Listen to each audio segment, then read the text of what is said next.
আল্লাহ, তোমার রহমতের সামনে আমার গুনার তো কোনো অস্তিত্ব নাই মওলা।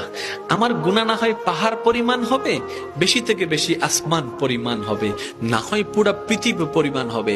তোমার রহমত তো অগণিত, তোমার রহমত তো অসীম, তোমার রহমত তো আনলিমিটেড। এবার রব্বে করিম বলে, তাহলে ঘাবড়াস কেন, তাহলে মন ছোট করস কেন? আরে গুনাহ করেছো তো করেছো, কি হয়েছে?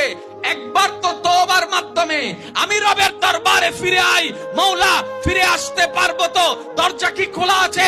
রব্বে করিম বলে, মরণের আগ পর্যন্ত, কিয়ামতের আগ পর্যন্ত, সূর্য পশ্চিম আকাশে ওঠার আগ পর্যন্ত দরজা খোলা আছে, দরজা খোলা আছে, দরজা খোলা আছে।